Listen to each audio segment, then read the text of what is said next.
जब ये कहा जाता है कि ईवीएम के साथ धांधली हो सकती है तो भारतीय जनता पार्टी वालों से और तथाकथित राष्ट्रभक्तों से आप ये सुनेंगे दोस्तों, आपको ये सुनने को मिल जाएगा कि इन्हें तो चुनाव प्रक्रिया पर भरोसा नहीं है।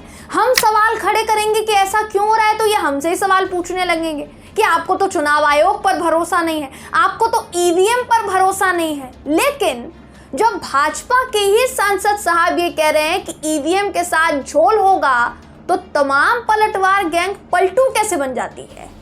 हो सकता है इस बार भी कुछ ऐसा ही हो दोस्तों, क्योंकि भारतीय जनता पार्टी के सांसद ने ईवीएम को लेकर बड़ा बयान दे दिया है, वो भी तेलंगाना चुनाव को लेकर ये बयान दिया गया है, जो आपको इस खबर में हम बताएंगे कि आखिर बयान क्या है जो सबको चौंका गया।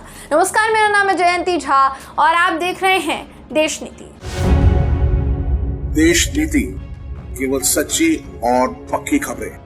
तेलंगाना में इस साल विधानसभा चुनाव होने वाले हैं और सभी पार्टियां अपना दमखम जो है अपना रही हैं, दिखा रही हैं। इसी बीच भारतीय जनता पार्टी के सांसद ने एक चौंकाने वाला बयान दे दिया है दोस्तों। बयान क्या है? बयान ये है कि बटन किसी भी पार्टी का दबाओ, वोट तो भाजपा को ही पड़ेगा। यानी समझ रहे हैं, ईवीएम में गड़बड़ी का साफ सुथरा संकेत है, साफ सुथरी तस्वीर है। इससे बड़ा सबूत कुछ नहीं हो सकता है। दरअसल हुआ ये है कि तेलंगाना से बीजेपी के सांसद हैं डी अरविंद, इन्होंने ये बयान दिया है कि वोट किसी को भी दो, जीतेगा तो मोदी ही।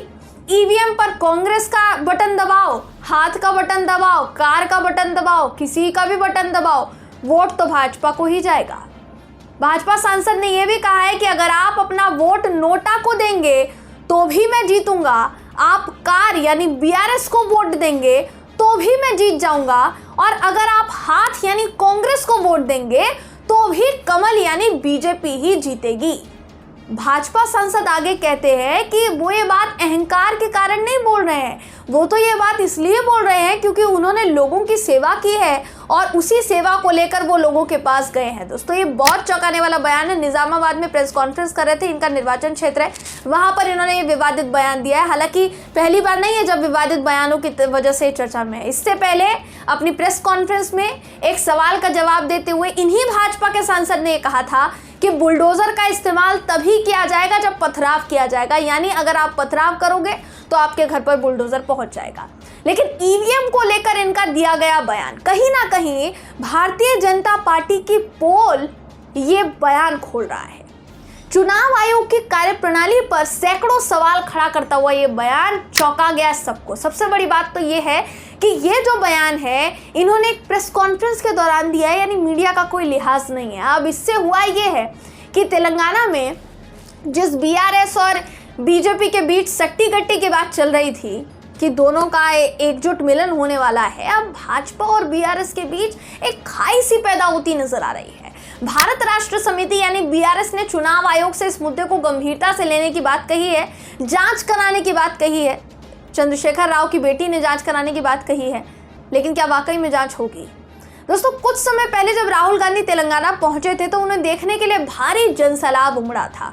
ऐसा लग रहा था कि तेलंगाना में कांग्रेस आने वाली है। राहुल गांधी ने कहा था कि हमारी जो लड़ाई है बीजेपी से नहीं है, क्योंकि बीजेपी तेलंगाना में खत्म हो चुकी है। हमारी लड़ाई सीधा सीधी बीजेपी की बी टीम यानी बीआरएस से है। तो क्या बीजेपी ने खुद को तेलंगाना में जिंदा करने के लिए ईवीएम के साथ छेड़छाड़ शुरू कर दी है? क्या इसकी कोशिश शुरू हो गई है? ये एक बड़ा और अहम सवाल खड़ा हो रहा है। दोस्तों, दक्षिण के एक भी राज्य में बीजेपी नहीं है। रियलिटी चेक है, एकमात्र कर्नाटक ऐसा राज्य था जहां बीजेपी बाकी थी, लेकिन वो राज्य भी कांग्रेस ने जीत लिया और दक्षिण से भारतीय जनता पार्टी का जो है लगभग सफाया हो चुका है। तो क्या दक्षिण में एंट्री करने के लिए भाजपा ईवीएम के साथ खेला करने वाली है? और अगर ये तेलंगाना में होगा तो और कौन कौन से चुनावी राज्यों में हो सकता है, इस बात को आप समझ लीजिए दोस्तों, सोच लीजिए। अगले साल लोकसभा चुनाव होने वाले हैं, क्या उस लोकसभा चुनाव में भी बीजेपी ऐसा ही पैंतरा अपनाने वाली है? लेकिन क्यों? किस बात का डर है? आखिर किस चीज का डर है? भारतीय जनता पार्टी अपने आगे किसी भी पार्टी को बढ़ा चढ़ाकर नहीं देखती।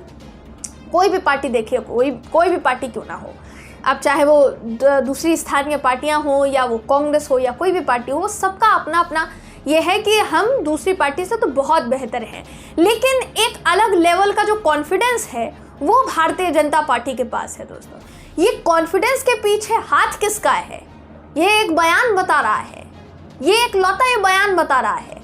जब कई सवाल ये उठते हैं कि इतनी मेहनत विपक्ष के नेताओं ने की, इतनी मेहनत विपक्षी पार्टियों ने की, जब ग्राउंड पर जाया गया तो लोगों से भी यही सुनने को मिला कि इस बार तो दूसरी पार्टी आ रही है, लेकिन जब चुनाव के नतीजे आते हैं तो भारतीय जनता पार्टी की जीत हो जाती है।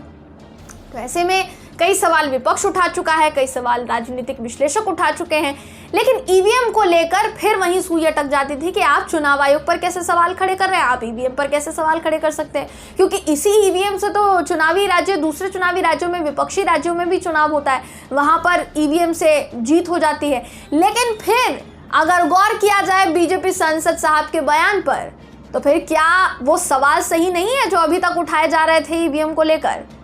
अब इसीलिए सवाल खड़ा हो रहा है कि क्या 2024 के लोकसभा चुनाव में बहुत कुछ बड़ा होने वाला है, और क्या तेलंगाना विधानसभा चुनाव में वही होने वाला है जिस बात की आशंका जताई जा रही है बीजेपी सांसद के बयान के बाद? आप क्या सोचते हैं दोस्तों, आपकी क्या राय है, कमेंट करके जरूर बताइएगा। वीडियो अगर आपको पसंद आया हो तो वीडियो को लाइक कीजिए, शेयर कीजिए, चैनल को सब्सक्राइब करना बिल्कुल भी ना भूलें। फिर मुलाकात होगी आपसे अगली वीडियो में, तब तक के लिए नमस्कार।